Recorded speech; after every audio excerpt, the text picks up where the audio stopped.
G'day YouTube, just a quick and dirty review and comparison of the Barrett Products slip-on that I got for my F800 GS.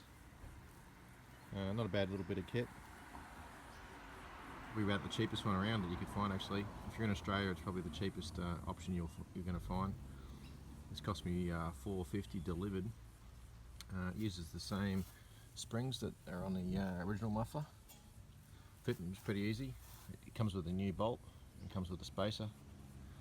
If anything, this pipe was slightly the wrong angle, so I had to do a bit of adjustment to just a bit of wiggling to get it to sit properly, because it was sitting at a funny angle. This was tilted inwards, but with a bit of adjustment it's a bit better. It is a bit slimmer than the original pipe. These Givi racks that I got, the original pipe would actually be pushing against these rubber things, but this one there's a bit of a gap between there. It came with that band as well. It also came with a silencer insert, which I haven't used, and I've heard other people haven't used, and I don't think it needed it. It's not overly rowdy. Yeah, I think it looks pretty good,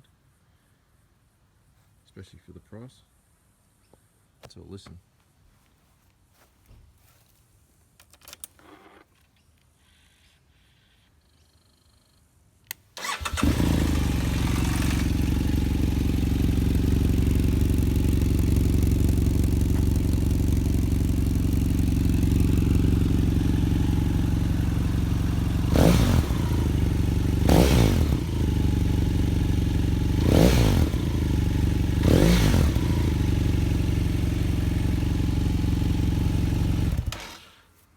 Doesn't sound too rowdy when you're riding it.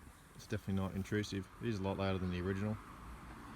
And to give you a comparison, I've made a bit of a comparison video that I did before I fitted this one, just up and down the same bit of road. Unfortunately, as you'll see on the original one, I had the GoPro mounted on here, but when I took off, the vibration made it tilt up into the air. So the camera I'm using for this part now is on my iPhone 7, but the camera I'm using for the comparison part shortly that you'll see is the GoPro Session 4. The sound's not the best, a little bit affected by wind, but hopefully you get a good comparison. You can, in the video, you can hear a bit of the mechanical engine noise as well, and the gears changing as well, but probably gives you a good indication of what you hear from the rider. So enjoy, and I'll put a link to where you can get these Barrett mufflers in the show notes. Thanks.